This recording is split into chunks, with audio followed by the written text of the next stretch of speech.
Bonjour. Vous êtes praticien hospitalier à l'hôpital Saint-Antoine et vous avez des centres d'intérêt particuliers, notamment l'échographie, on le sait. Et vous avez participé à une session particulièrement intéressante sur cardiologie et chimiothérapie anticancéreuse. Première question que j'ai envie de vous poser, pourquoi on en parle? Est-ce qu'il y a de nouveaux outils en échographie en particulier pour prévenir et prévenir les complications de la chimiothérapie anticancéreuse? Tout à fait. En fait, il y a deux choses. C'est un problème important et croissant puisque les patients qui survivent à un cancer sont de plus en plus nombreux avec l'amélioration des techniques de chimiothérapie, de radiothérapie et de chirurgie. Et donc les patients potentiellement exposés à une complication cardiovasculaire via les chimiothérapies ou la radiothérapie vont aller croissant. Et donc il est important pour le cardiologue de savoir diagnostiquer, dépister, éventuellement de traiter de manière précoce une dysfonction ventriculaire gauche pour ne pas impacter le pronostic de ces patients qui ont survécu au cancer et qui vont peut-être décéder d'une complication cardiovasculaire. Donc effectivement, il y a un rôle important et central du cardiologue dans un rôle à la fois de détection précoce mais aussi de cardioprotection précoce. Alors, est-ce que les outils dont on dispose aujourd'hui nous permettent déjà, en amont de la chimiothérapie, de bien baliser le terrain? Est-ce qu'il y a des patients qu'on identifie comme plus fragiles, comme plus susceptibles de faire des complications, voire qui auraient des contre-indications à certaines modalités de chimiothérapie? C'est une question difficile puisqu'effectivement on pourrait se dire que la partie clinique permettrait d'identifier des sujets à risque, que la partie échocardiographique ou les biomarqueurs pour identifier des patients à risque. Pour l'instant on a du mal à identifier un profil à risque. Très clairement, les patients symptomatiques du point de vue clinique sont contre-indiqués d'emblée une chimiothérapie, pas définitivement mais transitoirement jusqu'à optimisation de leur état clinique. Après, la question la plus difficile c'est pour les patients qui sont asymptomatiques, qui ont des antécédents cardiovasculaires. Est-ce qu'il faut optimiser le traitement, les dépister de manière plus rapide, plus précoce? La question reste ouverte. On sait qu'on a des outils échocardiographiques imparfaits qui font la fraction d'éjection du ventricule gauche. On est capable de décrire une altération de la FEVG par exemple sous anthracycline ou sous trastuzumab, mais est-ce qu'il existe véritablement des marqueurs précoces de cette cardiotoxicité? Ça reste encore établi. Alors il y a des nouveaux outils. D'une part, pour améliorer la mesure de la fraction d'éjection du ventricule gauche, c'est l'échographie 3D qui se compare avantageusement à l'IRM cardiaque. Donc ça, c'est une partie technique pour améliorer la mesure de la fraction d'éjection du ventricule gauche et sa reproductibilité. Et la deuxième partie qui nous intéresse un peu plus, c'est les marqueurs prédictifs de la dysfonction ventriculaire gauche. Schématiquement, 30% des sujets exposés à des anthracyclines ou à du trastuzumab vont développer une dysfonction ventriculaire gauche à terme, à 6 ou à 12 mois. Est-ce qu'il existe des marqueurs précoces? Et donc là, on a toute une série de papiers dans la littérature qui sont plutôt décevants pour le Doppler tissulaire, pour les paramètres de fonction diastolique, pour l'échographie de stress. Et ce qui semble être intéressant actuellement, c'est l'imagerie de déformation, les paramètres de strain et de strain rate qui ont un peu le vent en poupe, on va dire, qui sont des marqueurs intéressants, qui sont utilisés par plusieurs équipes et qui sont apparus dans les recommandations de 2014. Vous parlez de plusieurs équipes, ça veut dire que pour l'instant, ce n'est pas encore descendu dans la rue, si j'ose dire?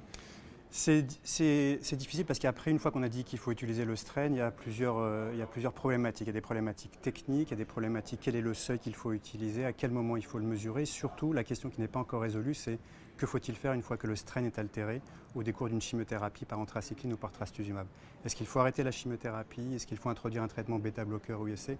On n'a pas encore la réponse. Donc on a des outils naissants qui sont des outils de cardiodétection, mais on n'a pas encore la stratégie de cardioprotection associée à ces marqueurs précoces. Voilà un petit peu ce qu'il manque pour le moment.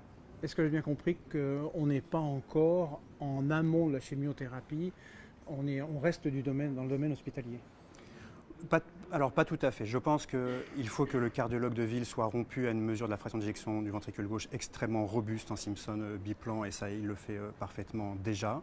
Et après, si on doit utiliser en ville effectivement les marqueurs de déformation, il faut être extrêmement rigoureux à ce moment-là. C'est le même opérateur, la même machine, dans des conditions de mesure parfaitement calibrées, pas avec un patient hypotendu, anémie un jour et puis normotendu le jour suivant. Donc il faut vraiment que des conditions de mesure soient extrêmement bien ajustées, reproductibles. Et à ce prix-là, l'outil de déformation est intéressant. Après, une fois qu'on documente l'altération de la déformation myocardique, que fait-on? Et donc là, c'est vrai que c'est une discussion entre le cardiologue de ville, l'hospitalier et surtout l'oncologue, puisqu'on ne peut pas arrêter un projet de chimiothérapie sur l'altération d'un seul paramètre.